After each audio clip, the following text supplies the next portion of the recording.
any of the lectures that we've had this year, and indeed. So, little bits of housekeeping. Normal housekeeping applies. If you put your phone on silent or switch it off, whichever is the handiest for you, whichever you remember to do.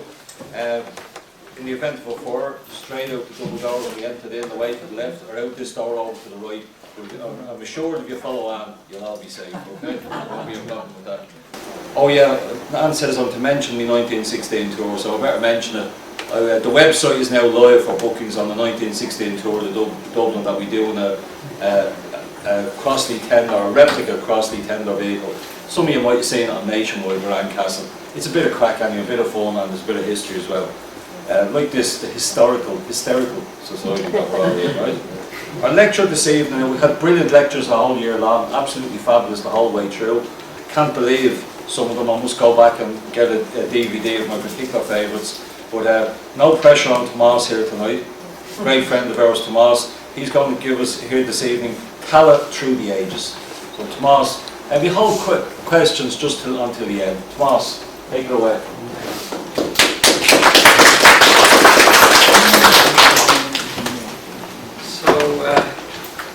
Just an overview really of the general history of Tallaght, going back really to Bronze Age, maybe Stone Age. We know that people have lived in the area since about 5,500 years ago, because there are the remains of tombs on the top of the mountains, which date back to around that time. Use this first slide in our rooms just with the focus slide, and I suppose Maher ruins in many ways is the heart of the village and the heart of the history of Tallaght in very many ways, and I'll be talking further about that as we go along. So the name Tallaght, if we look into the old books of folklore and that, it means a plague grave. Tallaght in the Old Irish. Latt is a memorial or a stone put over a grave. Generally, that's what it means in Irish. And Tav signifies some kind of a pestilence or a plague that came on people. And in the old stories, in the Lord Wall, in the annals, it's the name Tallaght is related to a plague that came on the people of Partholone. And then Partholone is a kind of a fictional character in many ways, where he may relate to some historical personage way back. He's supposed to have been a Greek prince who, in the little kingdom that he was born in Greece, when he grew up, he murdered his father and his mother. He wasn't the eldest son, and so he wanted to gain the kingdom. He murdered his father and mother, but his elder brother actually threw him out. So in the story, he and his people took to their ships and they sailed across the Mediterranean. They first landed in Spain. They couldn't settle there for very long, so they came across out into the Atlantic and up along, and eventually landed in the Kenmare River down in Munster, and made their way up across the country, fighting many battles with the inhabitants who were already there. And then he's supposed to have settled down on the plain called Maher, the plain of the flocks. The plain of the flocks is supposed to be between here and Dublin. So the monks actually wrote this story down originally. So it was probably in the folklore, they wrote it down. And when they wrote down the story, there had to be a certain moral to it. So Partholone, having murdered his father and mother, of course that was a sin on the family and carried down through the generations, according to the old way of thinking. And many generations after he had departed, he had died, his people had multiplied into their thousands, and they were struck by a terrible plague. And they were buried in Tallaght, in the plague grave. Now Tallaght is actually a name which, it's a common enough place name, but it figures mostly in the north of Ireland. And this story may actually, the truth of it may relate more to the north than it was to Tallaght. But it's always in the old annals, it's always been related to Tallaght where we live, for some reason or other. Anyway, Partholon is a kind of a fictional character. His name is the Irish for Bartholomew. And Bartholomeus, seemingly according to St. Jerome, meant he who stays the waters. So it's related back to the story of the flood. The monks, again, their worldview was based hugely on the Bible. So they had to relate many of the Irish stories back to things that happened in the Old Testament. And that's what happened here. This Greek prince, he ended up being named in Irish Partholon, the Irish for Bartholomeus, he who stays the waters. You can read a lot more about that if you're interested. A beautiful book written by Dr. Holman, the late professor of folklore at UCD. Doggy passed away about 4 years ago, and he wrote a beautiful book called The Lore of Ireland, and we haven't had a chance outside, and there are many branches around as well. Now, how did the name Tallaght relate to the landscape? Well, a clay grave, the only place where you have lots of people, lots of really ancient burials in this district, is Tallaght Hill, which is the lovely green hill when you look west and you look up over Kilnarden. You have a lovely big long green hill there, the top of which is practically a plateau. And that plateau is dotted with broken down passage graves, Bronze Age graves, etc. Some of these graves, you also have samples of them, cyst graves from the Bronze Age, you have them in the Green Hills area.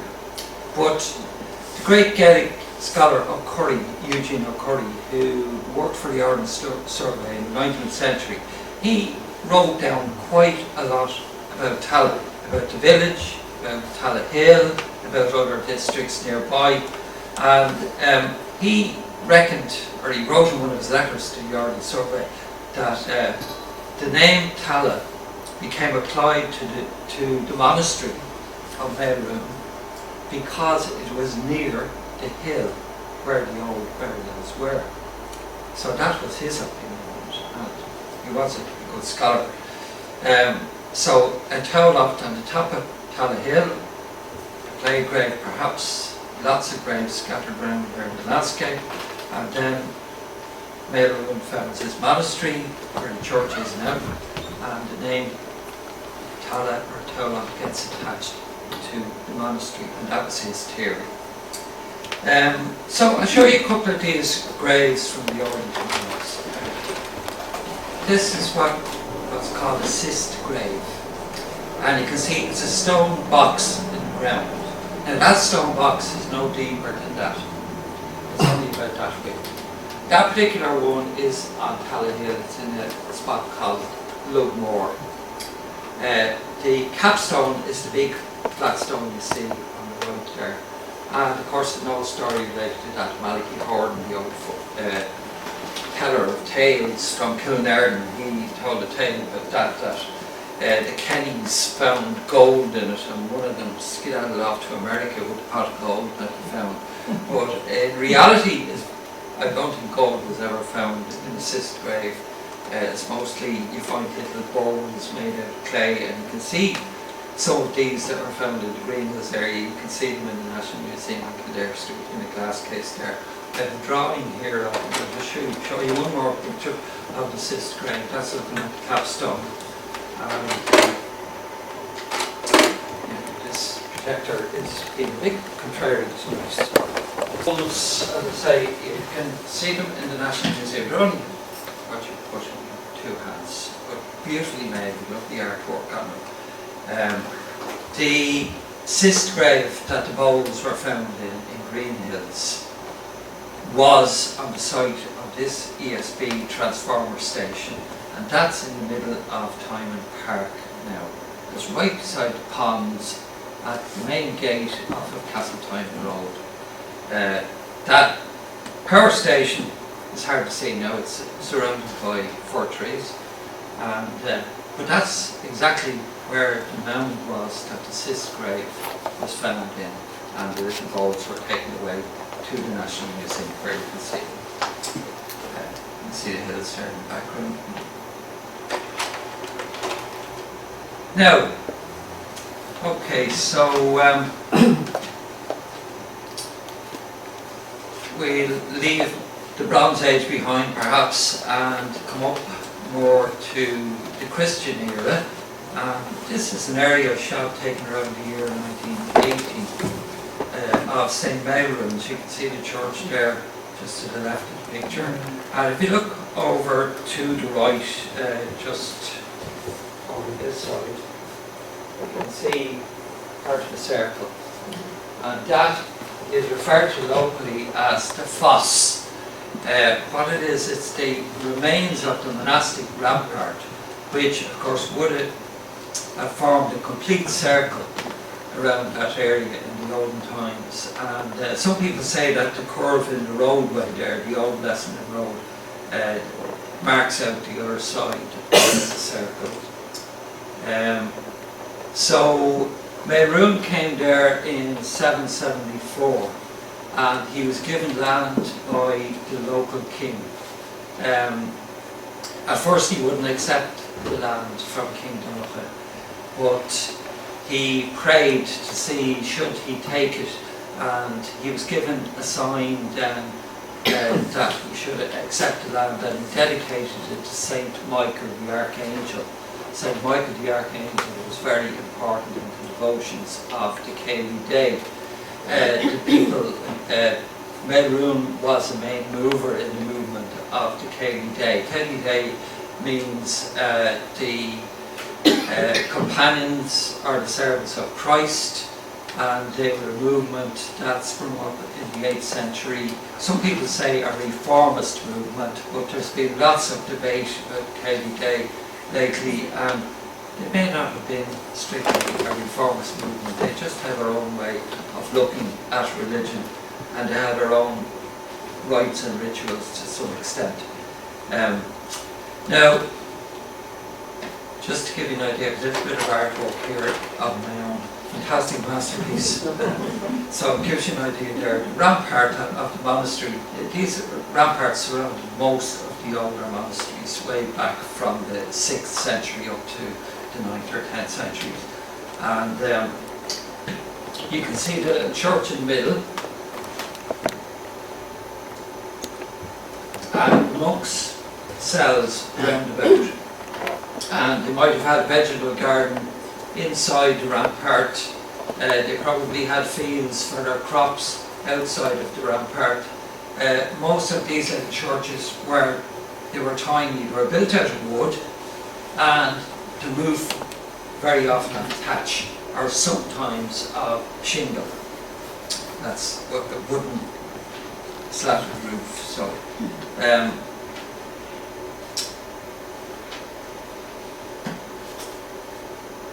okay, so Maher came there, as I say, 774. He had a fair bit of a following, and they settled down there with him, and they were given a lot of privileges by the local king. So after a few years, along came another saint, St. Angus. Now unfortunately we don't have any kind of representation of Maher himself. There was a statue in an old church in Watford, and simply it was stolen back in 1983 and has never been recovered. So we don't really have an image of Maher himself. This is an icon actually that was done by a nun for the parish of St. Angus around about 10 years ago, and it's on the altar of St. Angus Church down at Priory. But Angus came to the monastery some years after Maher had founded it.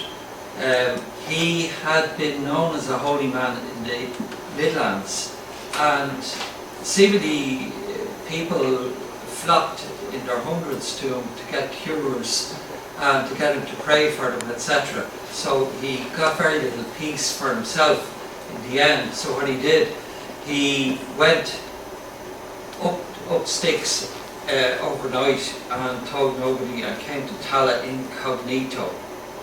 Did not let on who he was, or that he was a scholar, or that he could write books or anything like that.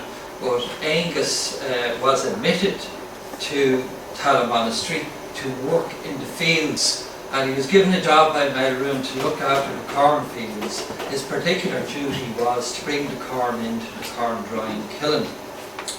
Now, it happens that the remains of the corn drying kiln were unearthed by archaeologists at the back of the foss going on almost 20 years ago.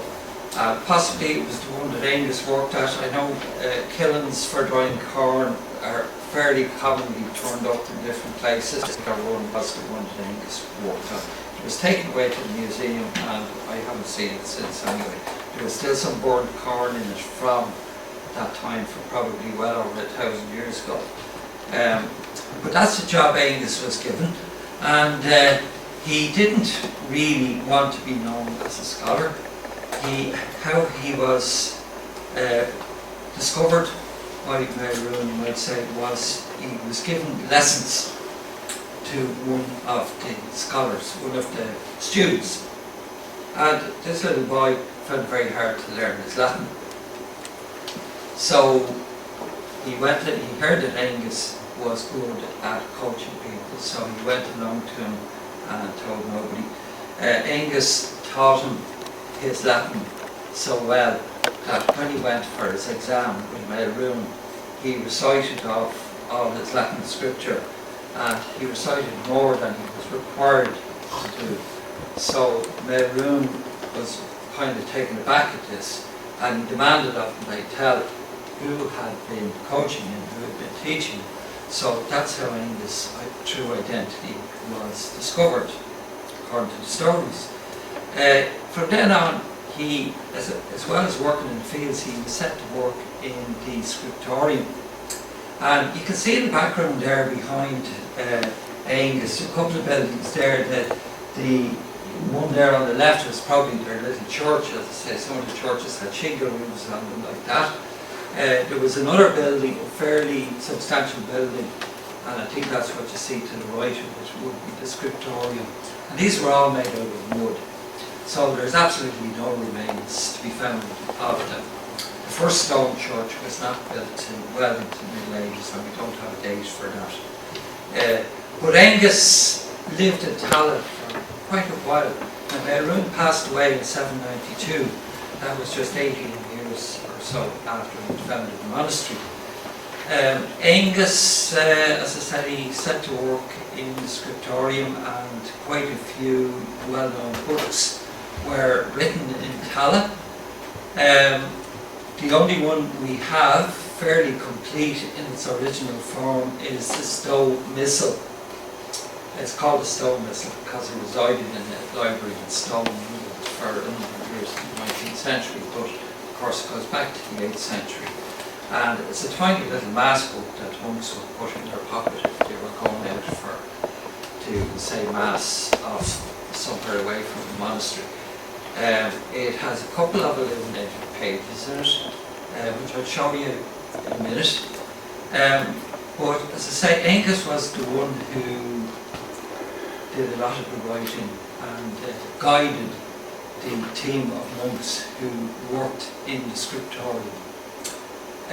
We don't know of any books that Maher himself wrote. The later books that were written were the Martylology of Tallaght, which was written around the year 828, and the Folklore, Angus said, which was an Irish language version of the Martyrology, and which became a famous piece of literature throughout Europe. Angus wrote that. He's a bit of a poet, so he wrote it in metre, he wrote it in a rhyme. And one of the reasons he wrote it in a rhyme was to write a book down in those days on vellum cost so many calves. You had to buy the skins of hundreds of calves to write a book. You say like calves, I don't know how many hundred calves are enclosed with the covers of that. But Maher thought if he wrote this in Irish, if he put it in metre, in a certain form, then people could memorise it and could recite it off. They wouldn't need so many copies written like that. So this became known throughout Europe. Many of the monks who went off to monasteries in Bobbio and different places, Belgium and France, etc., they brought this Folklore Angus with them, either in their head or perhaps on vellum. And so the only copies we have are fragments that were discovered in different monasteries in Europe over the past few hundred years. We don't have the original that Angus wrote himself, but it's supposedly a very beautiful piece of writing. I've never really delved into trying to make extent myself. But I'll show you the copies of the stone missal that we have, or actually the original. So this is one of the illuminated pages, and it's the letter P on the left of the page, and then you have a cat. There you can see him with his ears up, and he's looking at the P. If you look down along the body of the cat, down the right hand margin of the page, you'll see that there are birds in the cat's tummy. Can you see that? Yeah.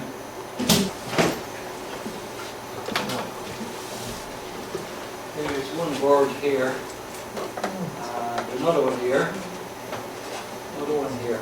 And this is very similar to a page, an illuminated page, which is found in the Lindisfarne Gospels. You may have heard of Lindisfarne. It's near Newcastle, England, off the east coast of England.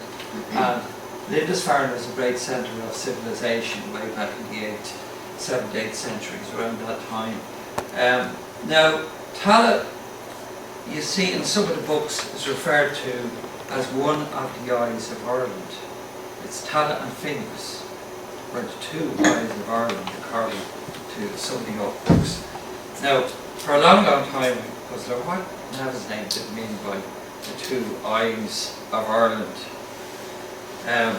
Seemingly what it means is that both Tallaght and Fingers, which were foundations of the Céilí Day, were always looking to what was happening around them in the world. They weren't confined to what was going on in Ireland. They were looking to Lindisfarne for one place, they were looking to Bangor up in the north, they were looking to what was happening on the continent. They had books in Greek and some of the old classics. Many of the monks in these monasteries knew the old classics from the olden times, Greek and Latin classics. So they were very well aware of what was happening in Europe. Now, this, you can relate this to the Martyrology, because the Martyrology, which was written in Latin in Tallaght around the year 828, arrived in Tallaght, according to Priory, who was a great scholar of these matters. It arrived in Tallaght from Lindisfarne via Iona, via Bangor in the north, and down to Tallaght eventually. And so it's kind of a proof that the monks were always looking to what was happening in other centres of civilization around about them. And so when the Martyrology, an example of the Martyrology arrived in Tallaght, Angus and his people in the scriptorium set about making their own copy. And they included many of the Irish saints in that Martyrology, because Martyrology is basically a list of saints' feast days. As I say, sometime after that, Angus wrote the Irish version. Now this is another page from the stone missal, but it doesn't really belong to it. It's from the Gospel of St. John. I think I have it the right way, but it doesn't really belong to it, but it is enclosed in the book. And that book is actually to be seen in the Royal Irish Academy.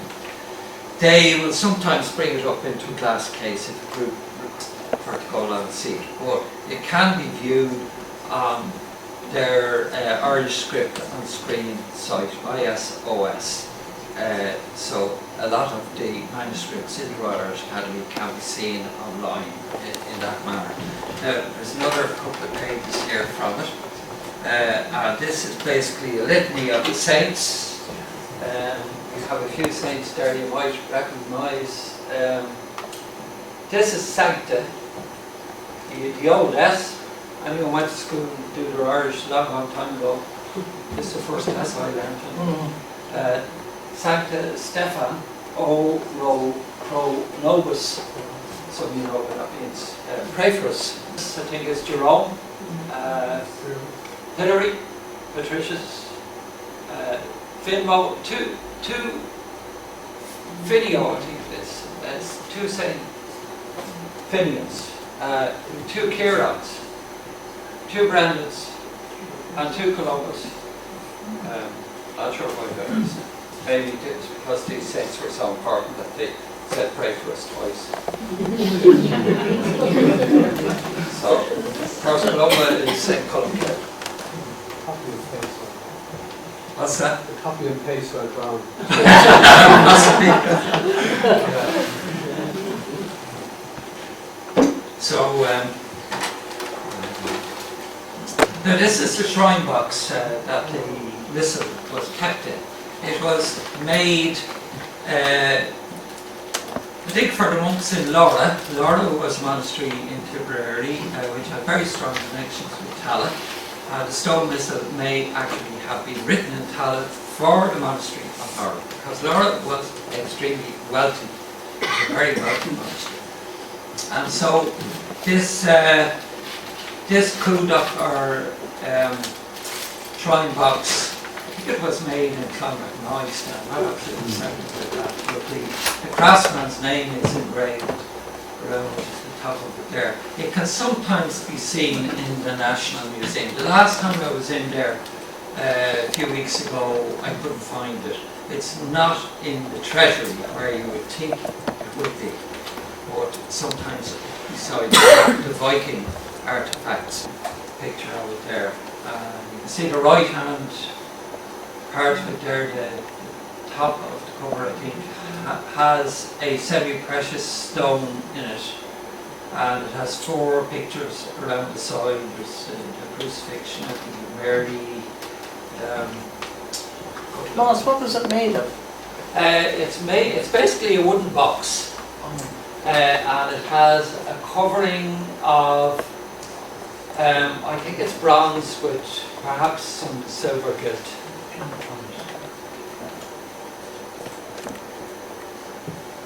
So, as I say, your 4 pictures, Mary and Jesus there, Saint, however, there might be Saint Patrick, I'm not sure, and crucifixion.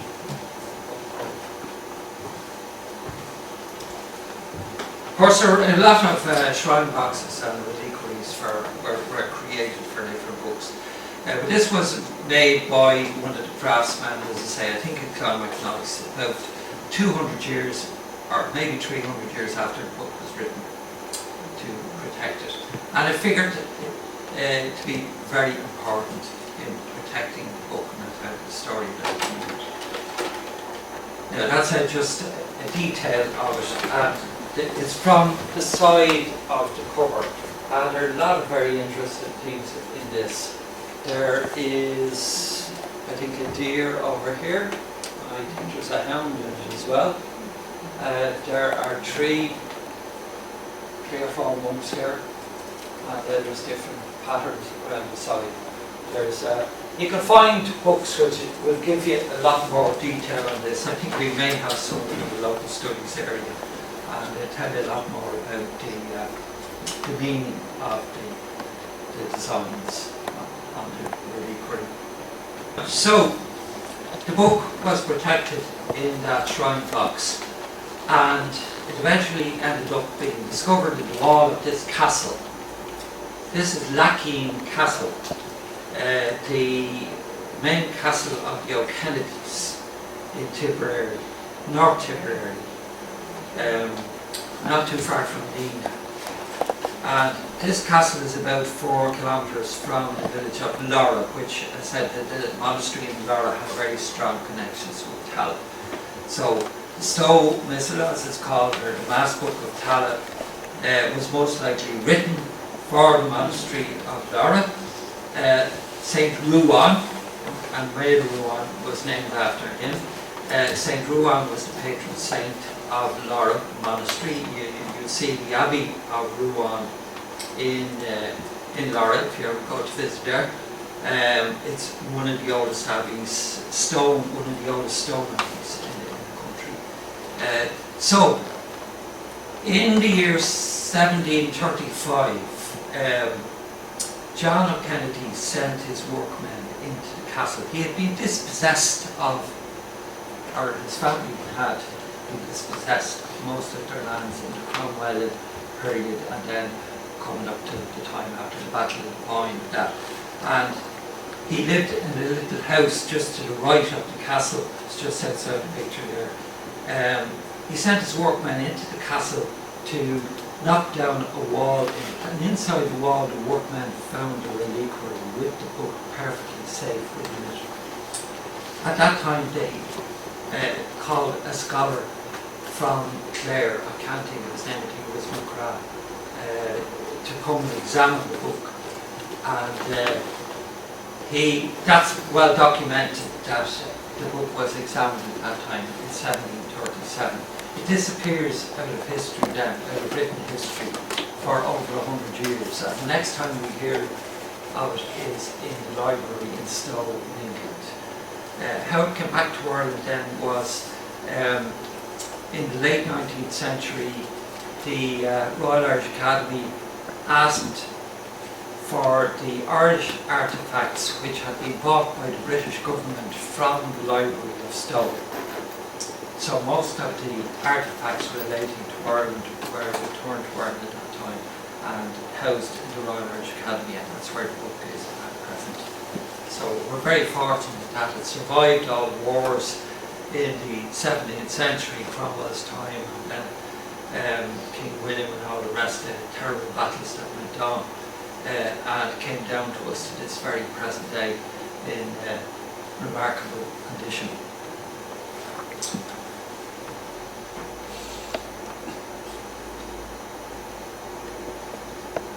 Now, so if anyone's any other questions as we go along further, I go on to tell you a little bit more about Melrooms Church. Listening to Melrooms there, one of the lads living at the back of me was working on that DID. All the time they went into the GA field and all that. Yeah. Building and all that, and he said one day everything was halted down there. They come across like what they thought were timber rolls underneath the fields. Timber? Like timber rolls. Rolls. The way he described them, like they were like maybe like railway sleepers, but it was timbers within a couple of feet or less of the surface of the playing pitches where they were doing the building at the time. And said everything shut down. Yeah. And actually, long time ago, it was this neighbour that first actually brought me attention to the foss. Yeah. But he said everything shut down. He doesn't know what happened. Yeah. But they kind of went away that day. Yeah. And they come back the next day and they continued on or whatever. Yeah. But he said it was for all the world like someone had built corduroy, as they called them in the Second World War, kind of roadways, all leading towards the church. You reckon there was the remains of timber buildings on the site? Yeah. Interesting. I hadn't heard of that before. Now, so if we come down to the first stone church on the site of St. Melrooms that we know of is this structure here, the white one to the left of the picture. We don't know when it was built. We do know when it was knocked down. And this picture was painted around 1800. The church was demolished in 1820 and was replaced by the present building. The new church was opened in 1829. It was designed by Semple. Semple designed a lot of churches for Church of Ireland at the time. There's another thing, of course, that comes up here, and sometimes people will mention it. How come the oldest churches are all Anglican or Church of Ireland, which is the case in nearly every village in Ireland. And they're nearly all dedicated to patron saint. And of course it stems back to the time of Henry VIII, when all of the churches under his dominion had to change over to the reformed pattern of religion. And again, that was strengthened in Elizabeth I's time then. So the Church of Ireland has, for the most part, done a great job in protecting these structures which are dedicated to the local patron saint. And of course today they're far more open than they would have been in my childhood, when a lot of the time you weren't allowed to come here. I were told, no, don't bless yourself, go by that. But that's basically the story of the end of the Reformed or Anglican churches. So that's the church there, and you can see the tower behind, the tower that we have at the present day, which is dated to approximately 500 years. There is no written date of when it was constructed. It was seemingly constructed at a time when Tallaght was very vulnerable to the O'Byrnes and O'Toole's coming down from the mountains, because it is a fortified structure, even though it's basically a belfry. You can see the 3 little windows there at the top of it, and presumably there were 3 little bells that once upon a time. Nowadays, of course, it's one big huge bell up in the top. That tower was actually built onto the west gable. You're looking at the east gable of the church there with the altar just inside the window. The tower was built onto the east gable of the church. And if we look at the tower nowadays, and I haven't got a picture now just at the moment just to show it to you clearly, might have one at the end of the slideshow. We can see the shape of the gable of the medieval church is still there within the tower. So Semple disguised everything when he built the new church, and he built a corridor between the tower and the 1829 Gothic church. So there's nothing left of this medieval building. Nothing left of that at all. The little building on the right here is the stables, and that's still there. Nobody knows the date. I'd say at least 300 years old. And there are little stalls inside where the minister might have, the rector might have tied his horse up when he came for service on a Sunday, or maybe some of the gentlemen from the area did the same. There were several stalls in that. It's nowadays the Bar House. So the other artefacts on the land there, the little cross called St. Mary's Cross, or Mulrooney's loaf and griddle. The loaf is the base of the cross, and the griddle is an old millstone. The cross is very, very rudimentary. It's only about that high, and there's no picture or carving of any kind on it. It's just a rough, stumpy art cross made from granite, and presumably dates back to around Maher's own time. Now there's one other very interesting stone artifact on site, and that's the losset, or very often referred to as the Blessed Losset of St. Maher. Now a losset is a word we don't use anymore. It signifies a little wooden bowl, perhaps about this size. I've never seen a picture of one. If anyone ever comes across a picture of a losset, please let us know. I haven't seen it in any of the books of old folk artifacts or anything, but they were in a bowl made out of wood for kneading your bread. And because this font was similarly shaped, but on a much grander scale, of course, made of granite, people referred to it in the olden times as the Blessed Losset of St. Maher. And nowadays, of course, the parish magazine for Maher is called the Losset. This font was simply desecrated back in the Cromwellian time. A Captain Allen housed his horses in the church. He took the roof off of the church to build a house for himself, and he took paving stones from the church as well. He eventually had to compensate the church to the tune of a few £100, but he had his horses drink out of the trough itself, I presume he refers to the Losset. And there's no story of a terrible curse having come upon him, which is the usual that we hear. But I haven't seen one of those told about Captain Allen at all. He simply lived into old age. But he was one of the Roundheads, or the soldiers of Cromwell back in the 1660s. The oldest map of Tallaght that we have is this, taken from a book called Andrew's Irish Maps, published back in 1643, and just give you an idea of what's in it. You can see Melrose Church down here. Of course, it's the old medieval church attached onto the tower, very simple drawing of it, no roof on it, which corresponds to the story of Captain Allen, I suppose.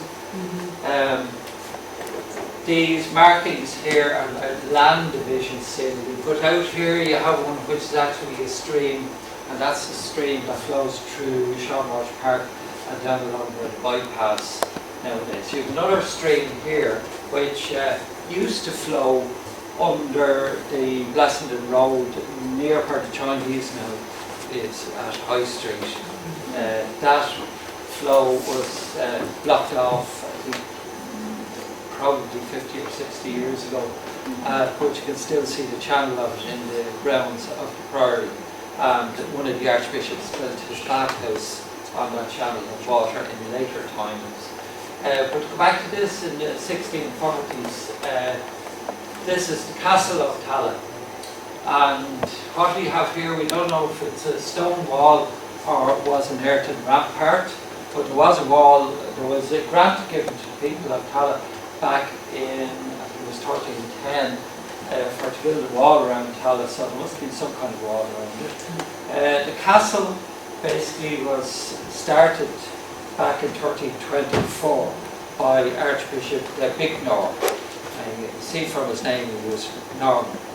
He was one of the bishops installed by the Normans way back in that time. The Normans came to Tallaght soon after Strongbow conquered Dublin, because they spread out into the countryside and took the best land for themselves. So the first castle to be built in Tallaght was a wooden structure. It's like, you might have heard of moat bays. The moat was a mound of clay, sometimes quite high, with a wooden structure on the top of it for defence. And in some instances, the moat, if it was built for a bishop at the centre of the diocese, it's very often called the bishop's seat. And O'Curry, again that great scholar who surveyed Tallaght in the 19th century, he looked over all the land around the Priory. Well, the Priory wasn't there actually at the time, but the old monastic land. And he tells us of the Friars' Walk. And the Friars' Walk, of course, in the grounds of the Priory now. But the friars mentioned here are actually relate back to the medieval monastery and Melrose foundation. So at the northern end of the Friars' Walk, he tells us, is a handsome moat. There's a little bit of that left. It has a crucifix on it at the moment, a wooden crucifix, which was put there about 4 years ago to replace an old one which had fallen apart. And that moat, according to the oldest people in Tallaght in O'Curry's time, was known as the Bishop's Seat. So it seems that that mound was the first fortification that the Normans built to install their own bishop in place of an Irish bishop in the area, because Tallaght was a diocese in its own right. So the bishops eventually got around to building a stone castle, and Archbishop Bicknor was the one who built the first part of the castle in 1324. We still have one little bit of it, I'll show you a picture of it as we go along. But in olden times it seems to have been quite substantial. And these are some of the buildings. A gatehouse in here. And another church inside the walls of the castle. And again, there's old stories that tell us that there was a tunnel between the two churches, from the castle to the ruins. And certain things, if you actually, a very good book, some of you may have it, Paddy Healy's All Roads Lead to Tallaght, is available here in the library. It's a fiver. And Paddy tells us some interesting stories about that tunnel. I won't get into them now. But there is good reason to believe that there may be a tunnel between the two areas, from the castle over towards the main ones. So, let's see what else I can tell you about that. Yeah. We've a picture of the castle, which was painted in the 19th century, but nobody knows how authentic this picture really was. This is it here.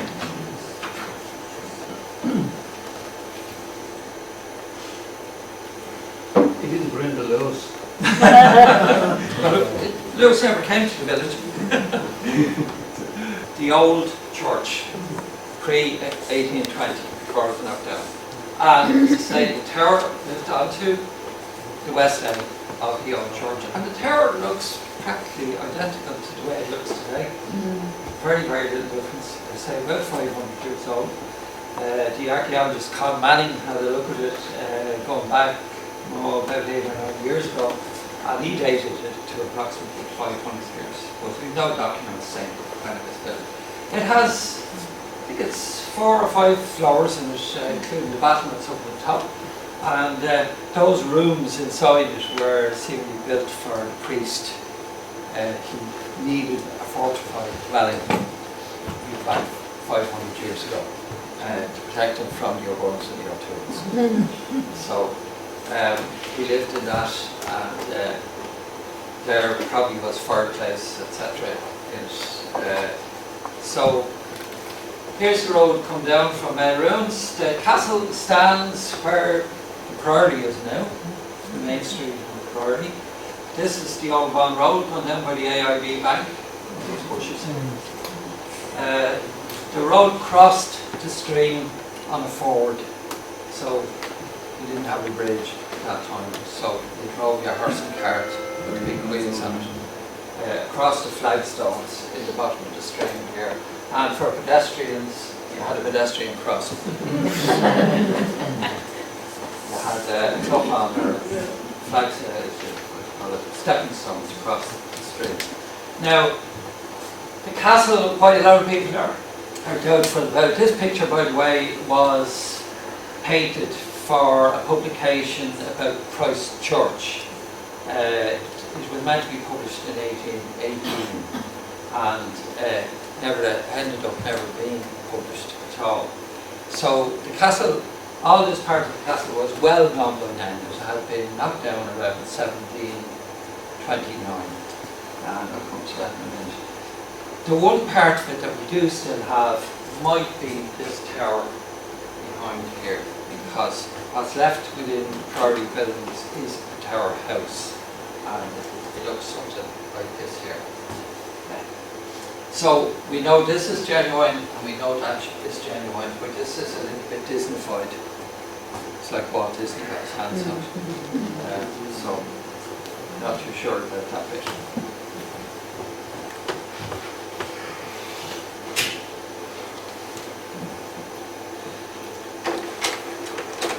So I was saying to you, most of the castle was knocked down in 1729, and the Archbishop of that time, the Anglican Archbishop, he still wanted a residence in Tallaght.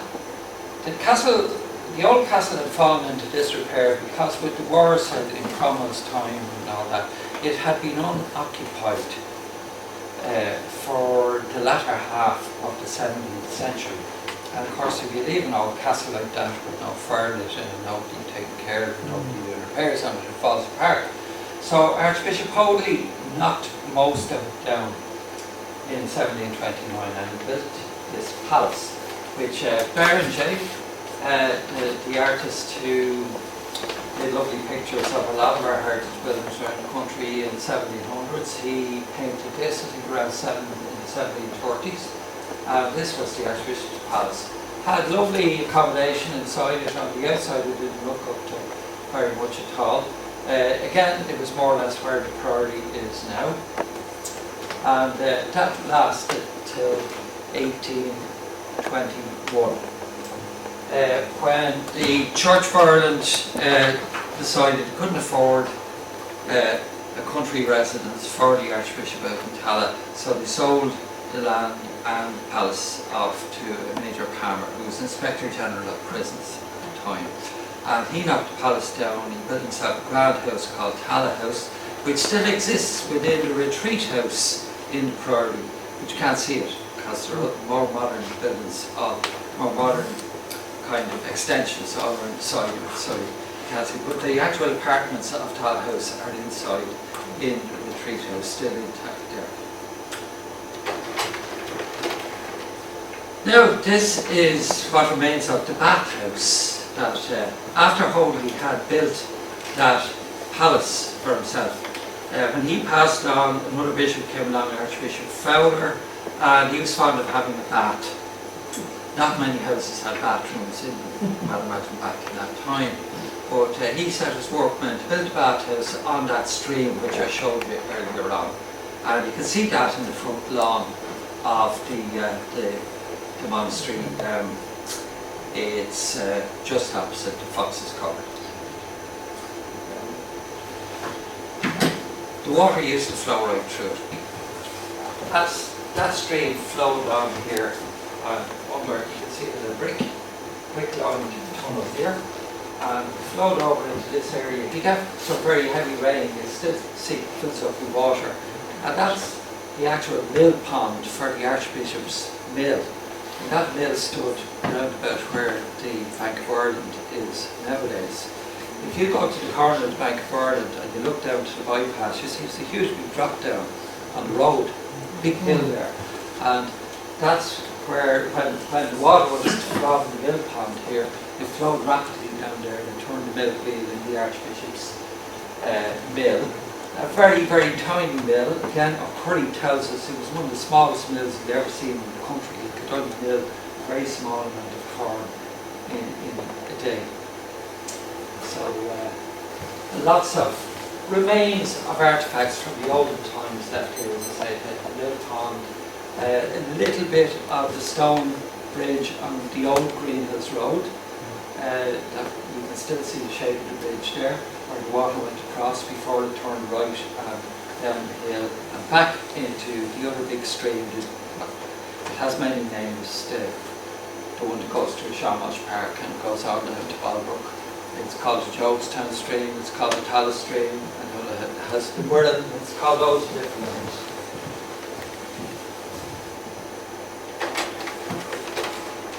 Now, so this is the castle, and what's left of it.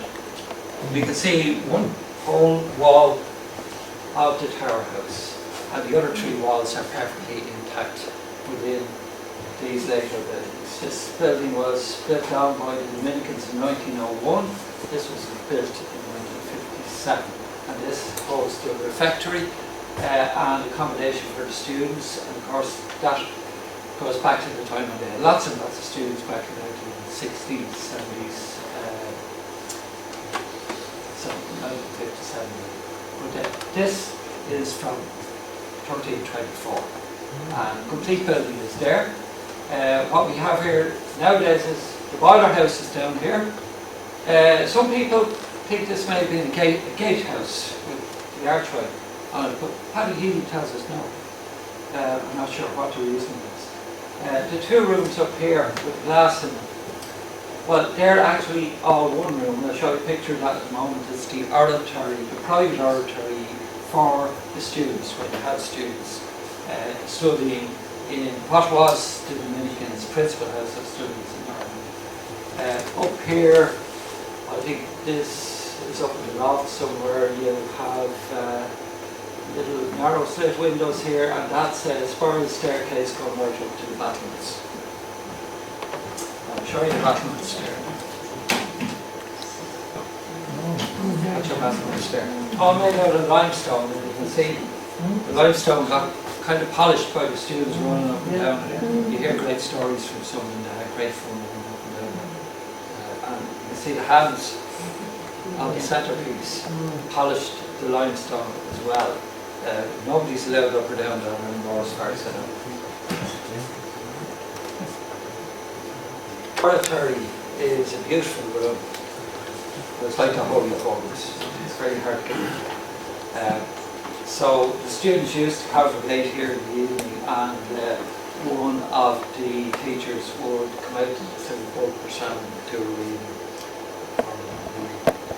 This artwork presumably came from Corpo Santo in Lisbon, where the Dominicans came from, who settled in Tallaght in the 1850s.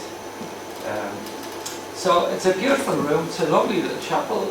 You can see one of those windows that's pointing out to you there, and it's a very high vault here, so it really takes in 3 stories of the old castle, all knocked into one. Now, so the Dominicans came to Tallaght in 1856. What happened there with the land was, as say, Major Palmer bought the land from the Church of Ireland in 1821. He built Tallaght House, which is over the far side of this, where there are 3 houses now. And he lived there for a good few years. He eventually sold the land out to Mr. Lentane, who was also Inspector General of Prisons. I don't know what the connection was. But Lentane was an antiquarian, and he repaired the castle, and he collected a lot of old artefacts from the grounds, which of course were the old grounds of Melrose Monastery. This building, it took the monks, by the way, a while to build anything of substance. Priory was first housed in Tallaght House when we bought it in 1856. And this had mass in a huge barn which was near that house. They didn't get around to building the monastery proper. This building you see. From here to here is 1864. This one is a lot later. I think it's part of the 1901 building. This was designed in a kind of Gothic style, and it was, I suppose, a fair bit of accommodation in it for the number of monks that were there at that time. As I say, the Dominicans who settled in Tallaght came over from a monastery in Lisbon called Corpo Santo. They had to flee there, of course, in the Cromwellian times, when I think the only Dominican monks left in Ireland were 1 or 2 of them left in Kilkenny, and they kept the Black Abbey in Kilkenny going, saying we had mass in it regularly right through the ages, but everywhere else they had to flee the country. There was a price on their head, and they had to go to Europe. If students wanted to become priests, they had to go to the universities in Europe.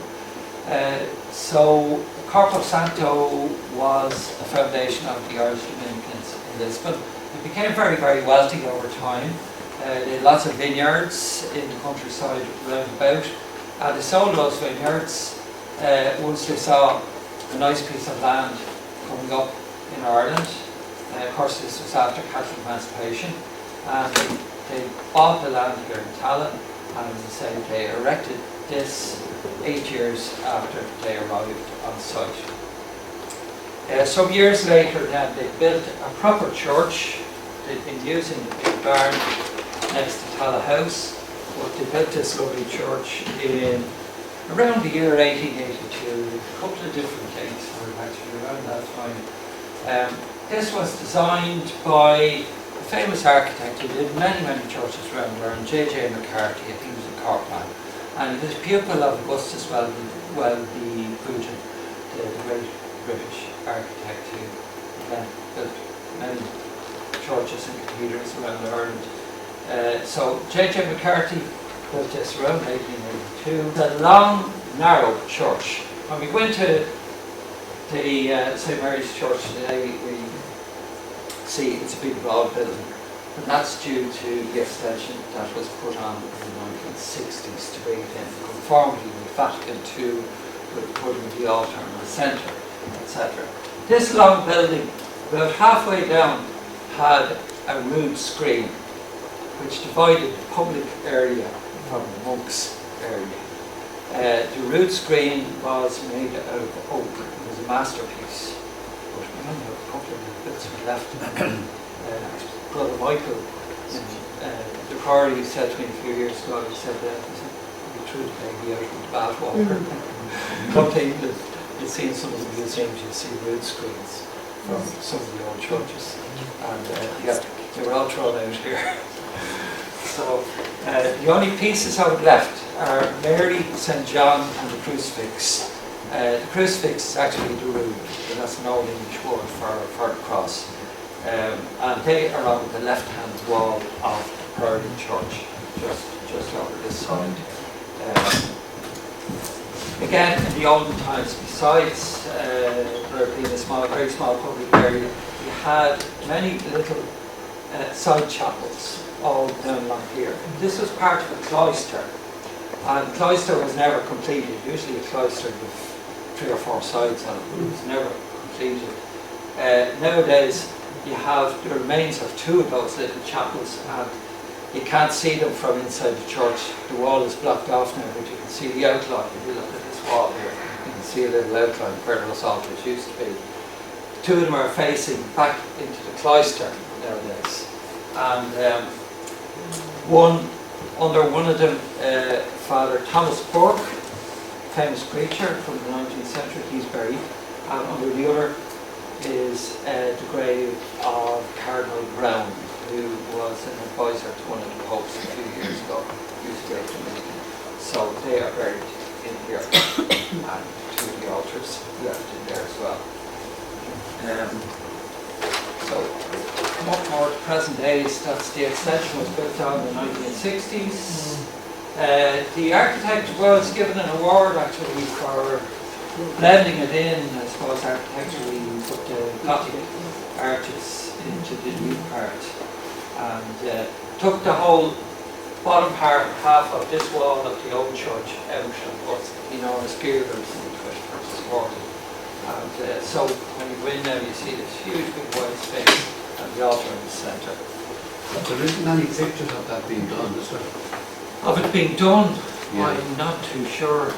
I suppose the architectural place in Marion Square, not the exact title, If you look at it, it's a massive piece of civil engineering. I think one of the best pieces that you've ever seen done anywhere. Yeah. Take the whole side out of the church yeah, and to bring girders into it. Because Yeah. you had to brace everything, hold everything, and you put these girders in place. yeah, it's amazing. You know, I would say the architecture of the place in Marion Square, I can't think of the exact title now.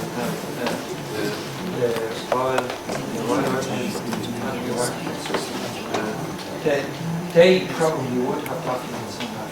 I'd love to see the step by step. Yeah. Now, just another couple of slides there and finish up. Within the grounds of the Priory, we have this old tree, St. Mahlon's tree. Now, St. Mahlon's tree is a walnut tree, and the oldest part of it is the part that's lying down. That part fell down, and it's documented, fell down in 1797 in a great storm. So we can see by the girth of the trunk, it was actually very, very old at that time. Now I heard there were tests done out years ago, but I can't find a document at all saying that there was a core test done with core head, and that they stopped counting when they got 600. Now, could be some truth to it, but at least we can say from the girth of this that when it fell down in 1797, it was at least 200 years old. So that puts it back to 1600 or maybe into the 1500s. So you will read in books about trees, I've read that walnut trees did not come to Ireland until quite a time after that. This contradicts it completely. It bears walnuts every year. People thought when it fell down that was the end of this tree, one of the sacred trees for Ireland. And soon after, these bits began to spread. And it brought it into an enormous tree, covering a quarter of an acre. So every year the walls come on with squares to eat them. There's nothing left a few weeks after they come to fruit. So it's worth having a look. Of course, that's a winter picture.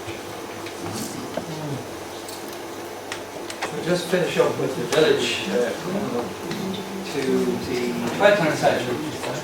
And this is a view taken, I think, very early in the 20th century. I don't know the exact year for it.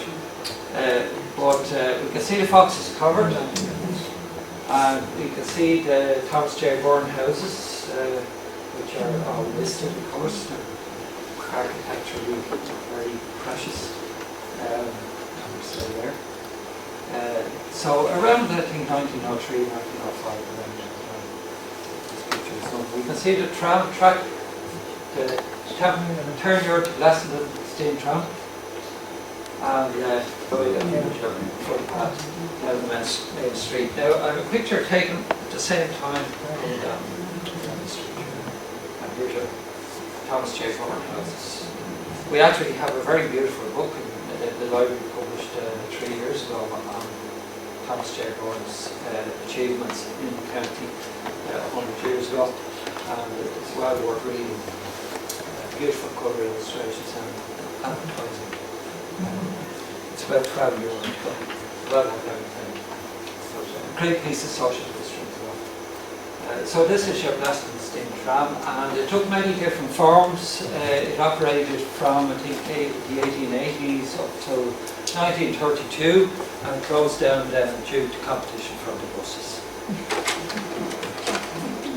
Now this is a picture of one of them in Lessons on Main Street, and of course it gives you a lot of names that people have identified in it. This one was very like a double-decker bus, which our steam engine was in this part here, and that also had passenger accommodation.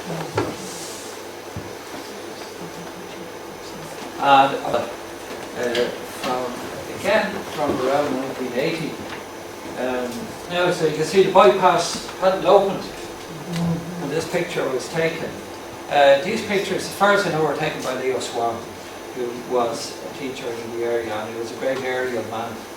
He was an ace in the RAF in his younger days, and he made it his business down and he became an archaeologist to take aerial shots, particularly of monastic areas all over Ireland.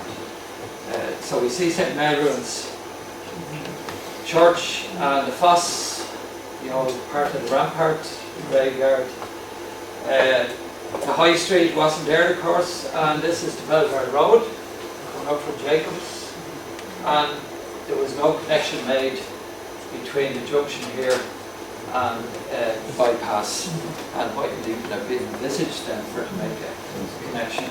But of course now you have all the development down here. You have the Arley Court Hotel, you have DIG, and a big block of apartments here. You have the square out here, all within this patch, and you have the park over here with a big hill in it. And the big hill is actually the basement of the square, because this land was completely flat like a billiard table. Over here you have Watergate, parts of Old Bog. So Priory down here, this is where the castle is, and this is where the remains of Tallaght House are within this retreat building, which was built around 1960. So you have your old church here, and you have the modern extension, and the old houses in the village. So, might be one more shot here. Let's see, just one of rooms to finish up.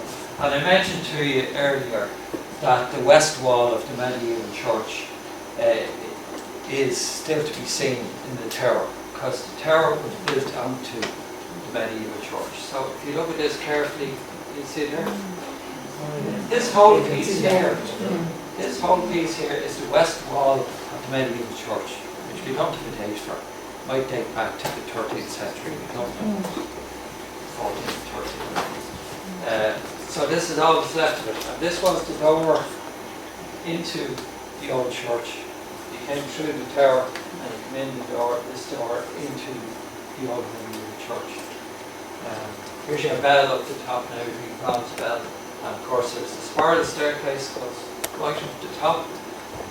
Later, if you all got this leaflet, I'm sure, on your seats, and the walks I'll be doing, I'm retired from the library, by the way, but they won't let me go, so I'm doing walks for the library over the summer. So I'll just tell you, the Newcastle walk on the 20th is the first one I'll be guiding. Then we have the Tallaght walks, the Temple Old walks, and the Rathfarnham walks are all one, so you can look at the dates there as you go along. When I'm doing the walks in Tallaght Village, and also a particular walk up to Graveyard on another date, we hopefully will have permission to go the spiral staircase up to the top of the tower from the top of the tower. So it'll be well worthwhile. So I'll finish up with that. If any questions, very welcome. That was a long distance in them days. Yeah. For a tram to run, wasn't it? Yes, it was, yeah. And there was a time, the number 15 tram actually ran from the city to Terranure, and it connected, it couldn't go onto the other line, you had to get off one and get onto the Blessenden one if you wanted to go out to Blessenden. So, yeah. I was wondering as well, but I saw the book about Tallaght Aerodrome. I know it was such Yeah, Tallaght Aerodrome was on the Belgard Road, to the west of the Belgard Road. We say over where B&Q is now, that side of the Belgard Road. And that was built by the British for the very early planes, the biplanes. I think, pardon? It was before Baldonna, and there's a very good reason for moving to Baldonna. If you, I'll just tell you about it. I think Tallaght Aerodrome would have been built, I don't know the exact date now, probably around 1910, roughly. And the RAF, or it might have been Royal Flying Corps at that time, they operated from there. And it was actually an extension of the tram went up to the aerodrome. But why they moved to Baldonna? Very good reason. You live in Tallaght yourself? No. Yeah. Okay. Well, if you go to the corner of the old Blessenden Road and the Belgard Road on a windy day, you might realise why they had to move to the aerodrome. I've seen the lampposts at that point be bent in two in the gale. I think they put better ones in place after that. But there was another thing happened, and again, you might see the relevance of local history. If some of the architects and planners knew their local history, they could save themselves tens of thousands of euro. A new Lewis station at Belgard. And a big gale came and tore the thing to shreds. And they had to put a much better one in place at enormous expense.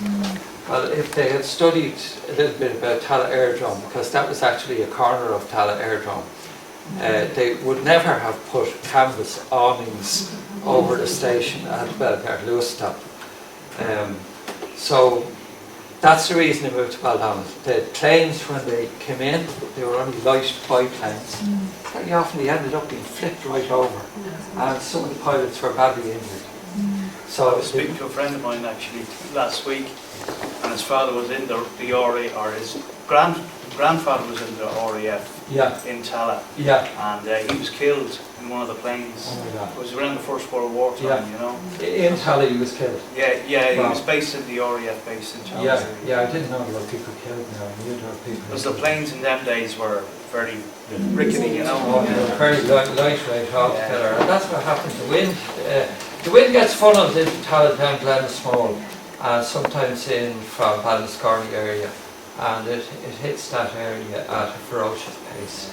And that's why you have to move to the aerodrome. It's one of the memories. Were 800 women or more implied there? I have two questions. Tomás, if you can bear with me. Yeah, John. The first one, at the time of the Reformation, there would have been an inquisition Yeah, and over of the abbey.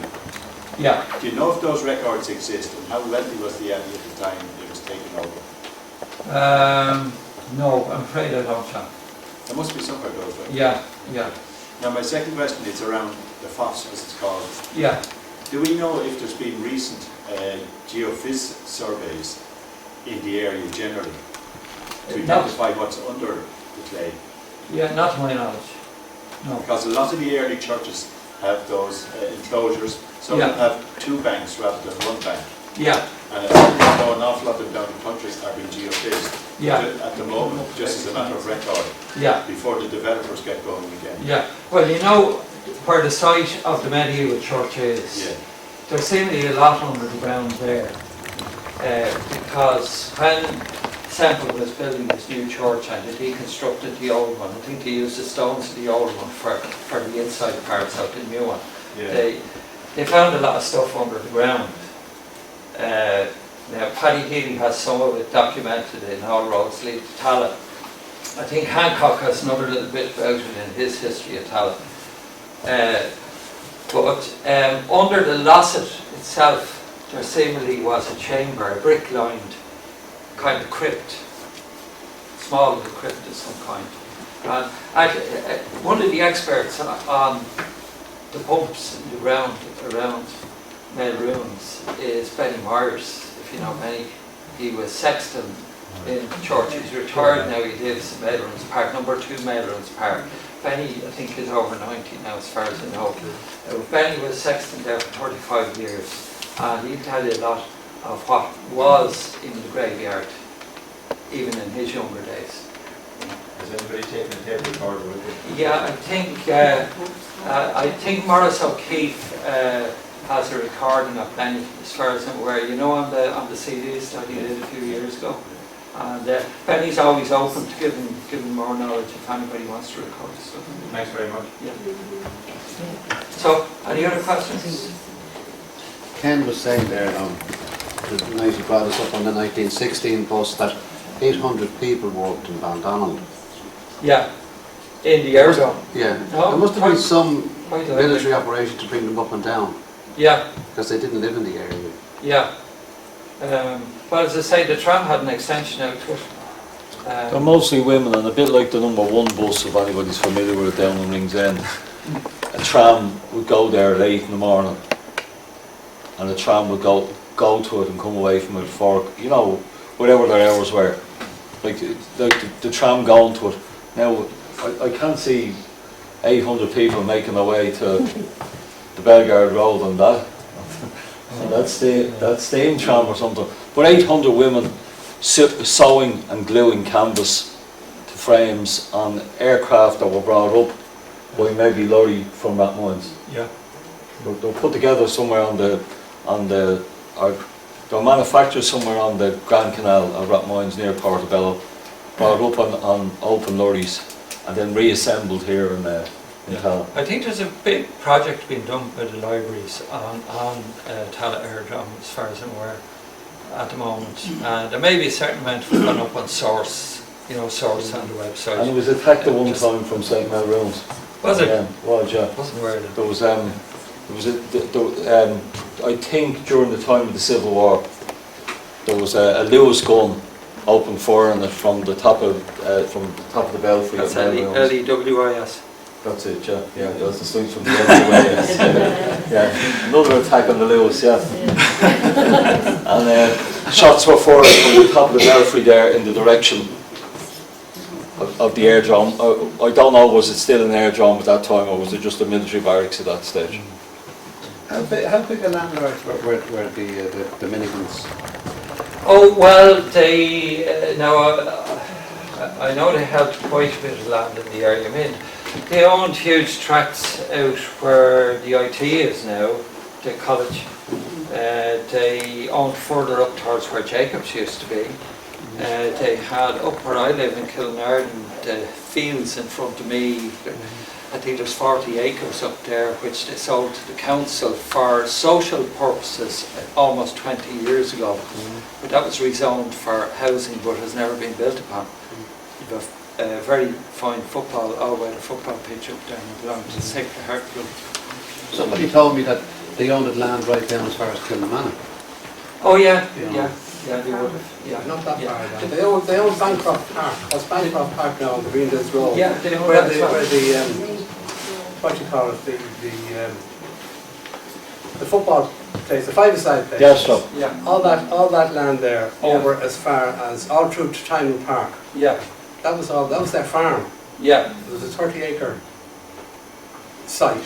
Was a lot that land donated to them, Ronan? That was given to the people of Tallaght Yeah, on condition that there would never be any buildings built on it. yeah, Given to them. And in fairness to them, there are no buildings built on it except 2 sports complexes, yeah, which have added to the amenity. That was it, right? yeah, yeah. The river has been changed and rerouted a little bit, but it's All the rivers around Tallaght have been over time. Yeah.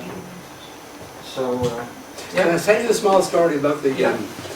the aerodrome?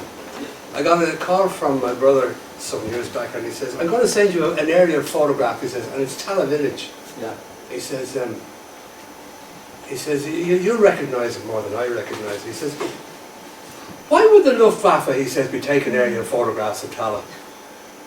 I says, "It was probably something to do with the aerodrome." And when you look at it, the aerodrome is in the top left-hand corner Yeah, of it. yeah.